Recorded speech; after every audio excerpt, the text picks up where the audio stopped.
हम central bank के functions कर रहे थे. Now this is the last function of central bank, that is custodian of foreign exchange reserve. तो हमारे देश में जितना भी फॉरेन एक्सचेंज रिजर्व होता है वो सारा foreign exchange reserve central bank के पास होता है. हमारे देश में जो भी ट्रांजैक्शन होंगी फॉरेन एक्सचेंज की, मतलब all the payments and all the receipts, वो बैंक्स के थ्रू होंगी और एट द एंड वो सारा पैसा सेंट्रल बैंक के पास चला जाएगा.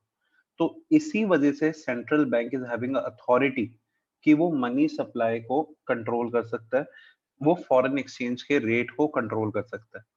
और ये चीज हमने foreign exchange and balance of payment में भी पढ़ी थी कि उनके पास ये पावर होती है कि वो रेट को कंट्रोल कर सकते हैं. अच्छा, ये जो प्रोसेस होता है कि जिससे ये रेट को कंट्रोल कर लेते हैं, उस प्रोसेस को क्या कहते हैं? हमने पढ़ा हुआ, ये प्रोसेस का नाम बताओ. कि अगर करेंसी स्टेबल नहीं हो तो central bank through buying and selling the currency manage floating. Manage floating. ठीक है, so this is custodian of foreign exchange reserve. देखो, अब जो नेक्स्ट टॉपिक हम करने जा रहे हैं, ठीक है, अब ये नेक्स्ट टॉपिक क्या, इसके ना पहले तो क्वेश्चंस हमें पता होने चाहिए कैसे आते हैं. ठीक है, सीधा क्वेश्चन आ जाता है, सिंपल सा अगर आ जाए, एक्सप्लेन मनी मल्टीप्लायर. ठीक है, ये आ जाता है explain deposit multiplier.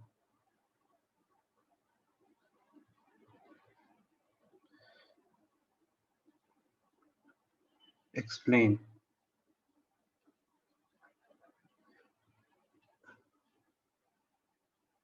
Credit creation concept. ठीक है, एक्सप्लेन डिपॉजिट क्रिएशन. ठीक है, या फिर हाउ कमर्शियल बैंक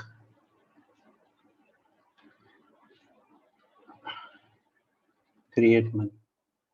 ओके, तो ये अलग अलग क्वेश्चंस हैं कि ये ऐसे इस तरीके से क्वेश्चंस आ सकते हैं. ठीक है, क्वेश्चंस भी लिखवाऊंगा मैं अभी मैं आगे का समझाता हूं. अब देखो, हाउ डज दिस वर्क. अब जैसे अगर एक इंडिविजुअल, ध्यान से सुनना, बिल्कुल ध्यान से सुनना,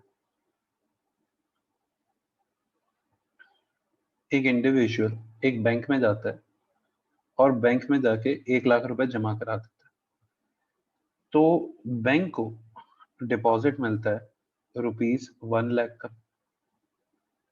ओके, अब बैंक के पास ये 1 लाख का डिपॉजिट आया, तो मुझे ये बताओ बैंक अब इस 1 लाख का क्या करेगा? एनीबडी? सर दूसरों को लोन दे देगा. जितना, प्रोवाइड. बिल्कुल सही नंदनी. बच्चे एक बात बताओ, बार जितना रिपीट मैंने तो करना सर. एक इंडिविजुअल गया और एक इंडिविजुअल ने बैंक में जाके 1 लाख रुपए जमा कराए, तो बैंक को 1 लाख का डिपॉजिट आया. तो मैंने सवाल पूछा बैंक इन 1 लाख रुपए का क्या करेगा, तो मुझे सर बच्चों ने कुछ जवाब पोर्शन दिया. लोन देगा. हाँ, वेरी गुड दिव्य. कुछ पोर्शन लोन देगा, कुछ पोर्शन नहीं देगा. वो पोर्शन कौन सा है जो वो लोन नहीं देगा? सर क्यों? Cash cash reserve reserve. Ratio. Cash reserve. Cash very reserve. Very good बेटा, क्योंकि कुछ पैसा तो स्टैचुटरी आरबीआई को दे. लिक्विड. अच्छा, वेरी गुड दिव्या. और कुछ पैसा स्टैट्यूटरी लिक्विडिटी रेशियो भी होगा. कुछ पोर्शन आरबीआई को दे देंगे, वो लोन नहीं दे सकते. और कुछ पोर्शन ऐसा होगा जो हमें अपने पास ही रखना पड़ेगा, लिक्विड फॉर्म. तो सीआरआर और एसएलआर वो परसेंटेजेस है जिनका हम लोन नहीं दे सकते. इन्हें इन टुगेदर एलआरआर कहते हैं. सर एलआरआर क्या होता है? Legal reserve ratio. ठीक है, अब लेट्स सपोज कि ये 20% है. वैसे कोइंसिडेंटली ऑलमोस्ट सेम ही है, 4 और 16 ही चल रहा है. तो ये 20% हमारा लीगल रिजर्व रेशियो होगी. तो 1 लाख का 20% तो हो जाएगा 60, और बाकी का लोन दिया जाएगा. 1 लाख का 20% आजकल कितना होता है बेटा? 20,000. 20,000. तो ये तो हो गया रिजर्व, और ये हो गया 80,000 लोन. अब एक बात बताओ, जब हम किसी को लोन देते हैं तो वो उन पैसों का क्या करता है? घर पे जाके रख लेता है या खर्च करता है? सर परचेज एक्सपेंड कर सकता है, घर खरीद सकता है, गाड़ी खरीद स्पेंड ही करेगा, क्योंकि लोन बंदा स्पेंड करने के लिए लेता, घर पे रखने के लिए तो लेता नहीं। हालांकि आधे से ज्यादा लोन ही स्पेंडिंग बेसिस होते हैं, हाउस लोन मतलब home loan, car loan, business loan, तो कहीं ना कहीं स्पेंड करने के लिए होते हैं, वरना घर पे रख के क्यों ब्याज देगा।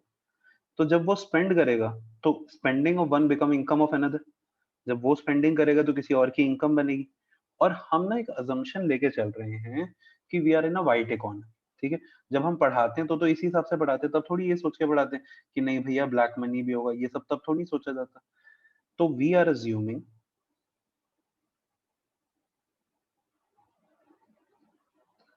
that people deposit their money in bank, okay.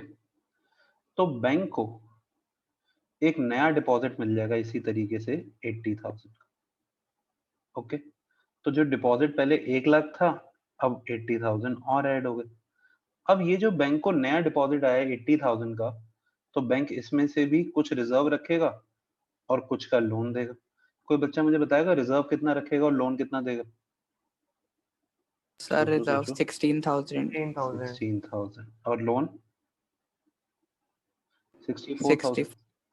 फिर ये साइकिल सर कंटिन्यू होगी। सर इसका इंटरेस्ट भी तो आएगा। करते हैं बात की 24 भाई, ठीक है। तो 64,000 जो है वो लोन दे देगा बैंक, ओके। अब जब बैंक 64,000 का लोन दे देगा तो अगेन वो किसी बंदे के पास आएंगे, ठीक है। अब जिस बंदे के पास आएंगे वो एक्सपेंडिचर करेगा, ठीक है। एक्सपेंडिचर करेगा, किसी बंदे की इनकम बनेगी, जब इनकम बनेगी तो वो बैंक में जमा कराएगा।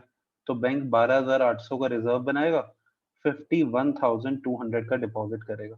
तो बैंक को नया डिपॉजिट मिल जाएगा 51,200।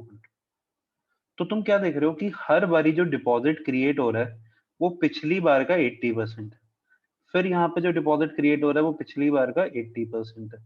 फिर यहाँ पे जो डिपॉजिट क्रिएट हो रहा है वो पिछली बार का 80% है। फिर यहाँ पे जो डिपॉजिट क्रिएट होगा, अगर हम नेक्स्ट राउंड में जाते हैं तो 40,960 हो जाएगा। ऐसे हम करते जाएंगे तो वर्चुअली वो कहीं पे जाके जीरो के बराबर हो जाए। वर्चुअली, टोटली जीरो नहीं, वर्चुअली समवेयर नियर, अब अप्रोक्सीमेटली आई शुड से, ठीक है। और जब हम इन सारे 1,80,000, 64, 51,2, 49,60, 32,720, ऐसे 24, ऐसे करते करते करते यहाँ तक ऐड करेंगे ना, तो it will be 5 lakh. Sir आपको कैसे पता 5 लाख? कैलकुलेटर पे करके देख लो। सर आपने कैलकुलेटर पे करा था? नहीं। तो सर आपको कैसे पता चला कि एग्जैक्टली 5 लाख होगा? या फिर अभी तो आपने 20% ले लिया, अगर 20% नहीं दिया होगा तो हम क्या कैलकुलेटर यूज करेंगे? नहीं। टोटल डिपॉजिट क्रिएशन निकालने का एक फॉर्मूला होता है, देखो। टोटल डिपॉजिट क्रिएशन मतलब ये जो 5 लाख है ना, this is total deposit creation. अब वो कैसे निकलता है? Initial deposit into money multiply. अब इनिशियल डिपॉजिट तो हमें पता है कि उस इंडिविजुअल ने 1 लाख रुपए का किया था जहां से प्रोसेस स्टार्ट हुआ। मनी मल्टीप्लायर का फॉर्मूला होता है 1/LRR, यानी कि 1 लाख। दिव्यम LRR कितना था बेटा? 20%। अच्छा, 1/20% कितना होता है, किसी को आता है? 5। Yes 5, sir 5। क्योंकि 20/100 हो जाएगा 20%, ठीक है। 1/20% यानी कि 20/100 100/20। यानी कि 100/20, ओके। तो it came out to be 5 lakh. तो मुझे इस तरीके से पता चला, ओके। एक बारी रुको, मैं एक बारी दोबारा समझाता हूँ और फिर मैं आप लोगों के डाउट्स लूंगा, ठीक है। जब रिकॉर्डिंग हो रही हो तो डाउट्स रोक लिया करो थोड़ी देर के लिए। देखो, एक इंडिविजुअल गया बैंक में और उसने 1 लाख रुपए जमा करा दी, बैंक को 1 लाख रुपए मिला, और यहां से ये डिपॉजिट क्रिएशन या क्रेडिट क्रिएशन का जो प्रोसेस है वो स्टार्ट हुआ यहां से, okay.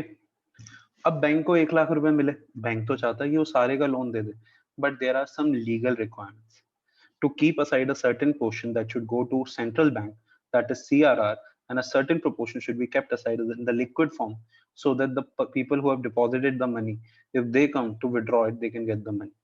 And government has set their limit, so collectively we have assumed that the LRR comes out to be 20%. So 20% need to be kept aside, and the 20% of 1 lakh comes out to be 20,000. So 20,000 will be kept as a reserve, and the remaining 80,000 will be lent to the person who are asking for it. So the person receiving the loan will definitely spend it for the purpose for which he has taken the loan, and his spending is nevertheless going to become income of some other person. And we are keeping an assumption in the mind that spending of that all the income are saved in the bank. All the transactions are routed through bank. So bank will receive a fresh deposit of 80,000. And I'm talking about Indian banking system. I'm not saying that the same bank will receive any other bank, but Indian banking system, and assuming that the person from whom we have taken the good is Indian only. So bank will receive 80,000 a new deposit. So total deposit at this stage is 1 lakh earlier, 80,000 now, 1 lakh 80,000. Now, from the new deposit of 80,000, 20% will be kept as a reserve, which comes out to be 16,000, and the remaining 64,000 will be lent to those who are asking for it. Okay? Now again the cycle will circulate in a similar manner. Bank will get a fresh deposit of 64,000. Again 12,800 will be reserved, and 51,200 will be lent. If we go further, then also this cycle will continue, keep on continue. It will keep on continuing till it become virtually equal to zero. So a simple initial deposit of 1 lakh led to total deposit creation of 5 lakh. Okay, so it multiplied from five times. That is known as deposit multiplier or money multiplier. Sir, how do you reach to this magical figure of 5 lakh?